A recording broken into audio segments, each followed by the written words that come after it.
Assalamualaikum warahmatullahi wabarakatuh.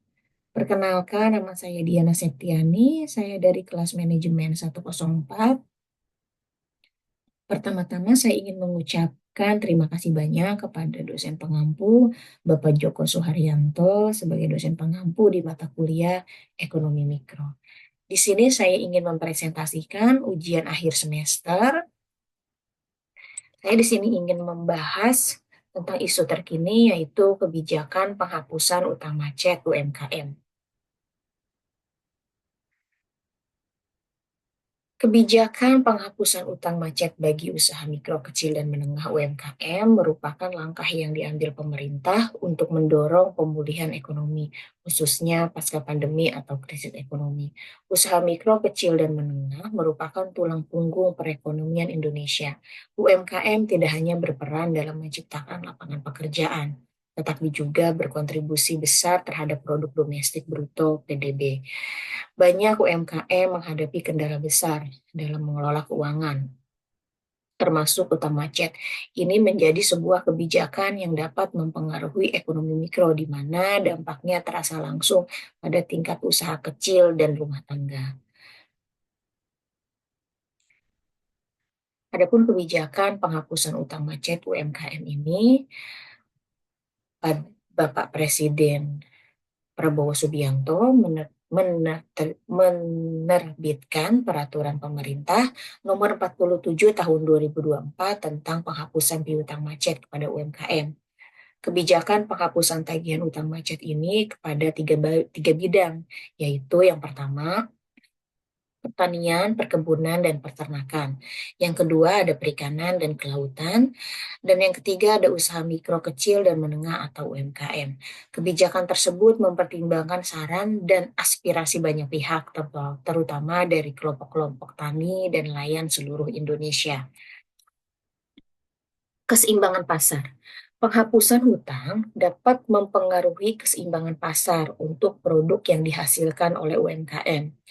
Jika hutang terhapus dan UMKM memiliki beban yang lebih ringan, mereka mungkin dapat meningkatkan produksi dan akhirnya meningkatkan pasokan barang dan jasa ke pasar, dan perubahan konsumsi dan investasi. Dengan adanya kebijakan ini, UMKM yang sebelumnya kesulitan dalam membayar hutang akan memiliki lebih banyak sumber daya untuk berinvestasi dalam produksi atau memperluas pasar mereka. Di sisi lain, konsumen bisa merasakan penurunan harga atau peningkatan kualitas produk. Adapun dampak utang macet pada ekonomi mikro.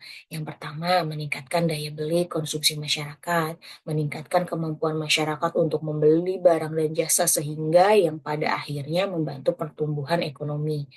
Yang kedua, mempercepat pertumbuhan UMKM dan menciptakan lapangan kerja, mendorong perkembangan usaha mikro, kecil, dan menengah. Yang ketiga, meningkatkan akses kredit bagi UMKM yang telah pulih, memberikan kemudahan bagi UMKM yang telah bangkit dari kondisi sulit. Dan yang keempat, memperkuat stabilitas sistem perbankan dalam jangka panjang, menjaga keseimbangan dan kesehatan sistem perbankan agar tetap kuat dan stabil dalam jangka panjang. Hal ini penting agar bank dapat terus berfungsi sebagai lembaga keuangan yang mendukung perekonomian, termasuk dalam memberikan kredit kepada UMKM dan masyarakat umum. Dan dampak terhadap pelaku ekonomi sebagai konsumen, penghapusan hutang macet dapat mengarah pada harga yang lebih kompetitif.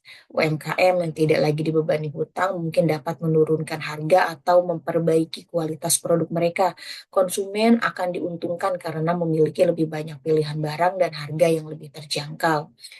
Dari sisi produsen, UMKM yang terbebas dari beban hutang macet akan mendapatkan kesempatan untuk meningkatkan kapasitas produksi mereka, berinovasi, dan bahkan merekrut lebih banyak tenaga kerja. Hal ini dapat mendukung pertumbuhan ekonomi dan menciptakan lebih banyak lapangan pekerjaan.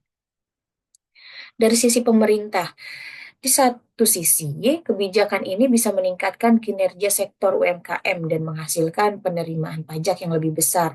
Namun, di sisi lain, penghapusan hutang beresiko mengurangi pendapatan negara dari sektor pajak dan bisa menciptakan ketidakpastian dalam pasar keuangan, karena dapat mempengaruhi persepsi investor terhadap stabilitas ekonomi. Dan langkah kebijakan ini merupakan yang diambil pemerintah untuk mendorong pemulihan ekonomi. Di sini pun ada tantangan dan risiko.